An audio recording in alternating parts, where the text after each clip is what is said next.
we're going to use something from our sample to come up with a best guess at the width of the interval. And so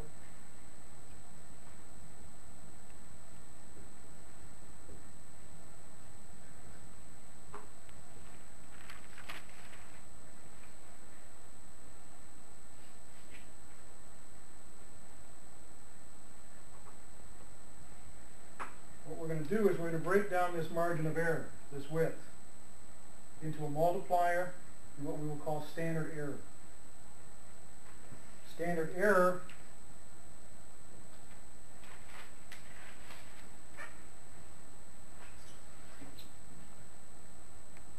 is our best guess at the standard deviation. I'm still not telling you exactly how to calculate this. That also means that it's not fair for me to ask you to calculate these kind of things on a midterm. On a midterm, I might, however, give you the value of the standard error and the value of the estimate and ask you to construct something like a 68% confidence interval. If I ask you to calculate a 68% confidence interval, given a particular estimate and standard error, what should your multiplier be? It should be 1. It's this center area right here. Remember, this standard error is my best guess at the width here. And so that would give me roughly a 68% confidence interval. Okay. Other things that I could do is I could give you an actual margin of error and ask you to come up with a confidence interval. That's a pretty trivial one to do, isn't it? I could ask you things like increasing confidence causes what to the margin of error? So I would expect that you'd be able to know that the increasing confidence means that the margin of error increases.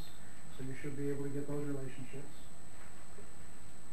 If we think of this margin of error as, in some sense, it's not really an accuracy, but in some sense, it's how small an interval we can be confident the true parameter, not really that the true parameter falls in. The true parameter is always at a particular point, but essentially how confident we are that our interval has captured that true parameter.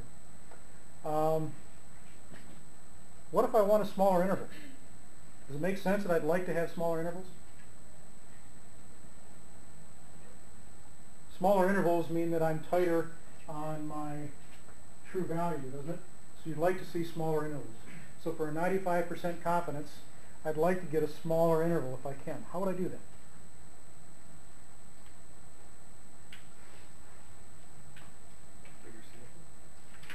Bigger sample. Everybody agree with that? Does that make sense? Why? What makes sense about a bigger sample? You're correct. Yeah. You reduce your standard error. That's the mathematical reason. You're going to reduce the standard error. If you want to go through the mathematics, what will end up happening is, in general, that standard error will decrease. Essentially, the mathematics is that there is a n, actually usually a square root of n, in the denominator of the standard error calculation. And so when you increase the sample size, that decreases. But I don't want to talk about mathematics here if I don't have to. Why does it make sense, without any mathematics, that the width of this interval should decrease if I increase my sample size? Because you're getting closer to the whole population. Okay? Closer to the whole population. There's a little bit more fundamental way of thinking about it, though. It's not so much that you're closer to the whole population, because we kind of think of this population as being effectively infinite. Okay, so can you get close to infinity? Look at Zeno's paradox. You try to catch up with something. You try to get to a particular point, and you always go half the distance between where you're at and where you're going, and so you'll never get there.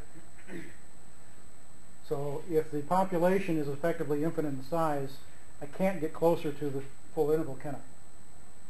So if I have an infinite population, for example, coin flips, the number of all possible coin flips is infinite, right? So I can't possibly have flipped all coins forever in all time. But it still makes sense, doesn't it, that the number, if I increase the number of coins I flip, I should get a more accurate measure for a narrower interval,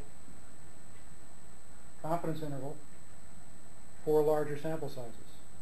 What is it about having more or larger sample here that makes sense that this ought to go down in size?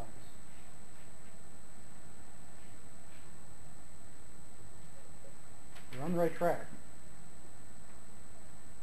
What do you have more of? Data. More data. What is data? It's a form of information, right? So if I have a larger sample, I have more information available to me. If I have more information, then assuming that information is worth anything to begin with, I have better information when I aggregate it together, and so I have a better measurement. So getting larger samples, so if I increase sample size, that implies the margin of error does what? Go down.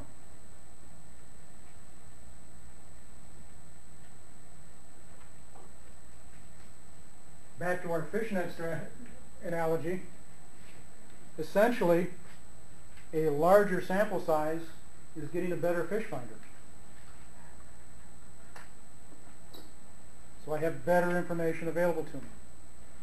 I'm more sure that when I take this p hat that it will be closer to the true value of p because I have more information available to me from which to guess that value of p from, right? Now, it's not always going to be better, but on average, if things are working properly, it will tend to get better. Okay? That, in a nutshell, is confidence intervals. Okay? So they are an interval that we are going to construct. Does the interval always straddle the true population parameter? As with almost everything I'm going to go through this semester, the answer to that question will almost always be no. It does not always straddle the population parameter. But if I have a 95% interval, it should straddle the true parameter approximately how often? 95% of the time. 95 out of 100. Okay? So essentially, if I throw that net at my best guess with my correct size net, if I throw it out there 100 times, 95 out of 100 times I should capture that true population parameter. Okay. We'll see examples of this as we go through the semester. There will be cases where we'll take a look at this and see examples for means and proportions and so forth. So we'll see how these actually work. There's always a center plus or minus a margin of error. The relationships here, if you want to increase the confidence, that will always increase the margin of error. If you increase the sample size, that will decrease the margin of error. It might be reasonable to give you two confidence intervals and ask you which one is a 99% interval and which one is a 90% interval. How would you tell me? How would you figure that out? Yeah. Just look at the interval. Look how wide it is. The wider interval is going to be the 99% interval. You have to more or less assume that I calculated things correctly, or that it doesn't matter either way. Okay? Don't worry too much about this multiplier times standard error yet. It might be reasonable to ask you something like this if I give you a value for standard error, but I'm not sure that I would actually go that far at this point. What we'll get to eventually is more accurate values for these multipliers and actual equations for these standard errors, so we'll know how to calculate these in each instance. So, from there, let's take a few minutes and let's take a look at Chapter 10. Let's take a look at 1, 3, and 7.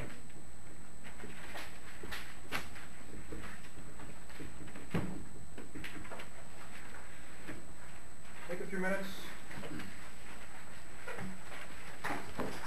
Go through these. There is partial answers to a couple of these. Actually, 10-7, there are answers in the back of the text of both pieces of it. And then we'll talk about these in about 10 minutes.